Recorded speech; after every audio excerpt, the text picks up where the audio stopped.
Leader అనబడిన వాడు ఈ 2 లక్షణాలు కలిగి ఉండాలి. ఏంటది?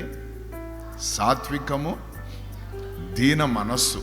తగ్గించుకునే మనస్సును ఏమంటారంటే దీన మనస్సు అంటారు. తన్ను తాను ఎవరైతే తగ్గించుకుంటారో, జీరోగా చూసుకుంటారో, నాలో ఏమీ లేదయ్యా అన్న రీతిగా చూసుకుంటారో, దేవుణ్ణి అన్ని విషయంలో హెచ్చిస్తూ ఉంటారు చూడండి, వాళ్ళు ఎవరు అని అంటే దీన మనసు కలిగిన వారు. అంటే లీడర్ అంటే లీడ్ చేసేవారు అన్నమాట, నడిపించేవారు. వాన్లో ఉండవలసిన గుణలక్షణం ఏంటి? సాత్వికం ఉండాలి, దీన మనసు ఉండాలి.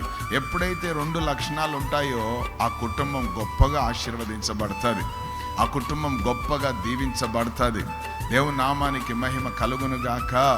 సో కోపాలు, గర్వాలు అటువంటివి అన్నీ ఉంటే మాత్రం మనం కొంచెం ఆలోచించవలసిన విషయమే. ఆమేన్.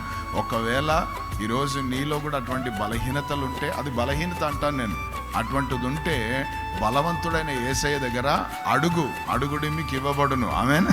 సో అడుగు, ప్రభా నాకు ఈ బలహీనతలు ఉన్నాయి, దీంట్లో నుండి నాకు గొప్ప విడుదల దయచే ప్రభా అంటే తప్పకుండా నాకు మొర్రపెట్టుడి నీకు ఉత్తరం ఇస్తానన్నాడు. తప్పకుండా ఉత్తరం ఇస్తాడు. దేవునామానికి మహిమ కలుగును గాక.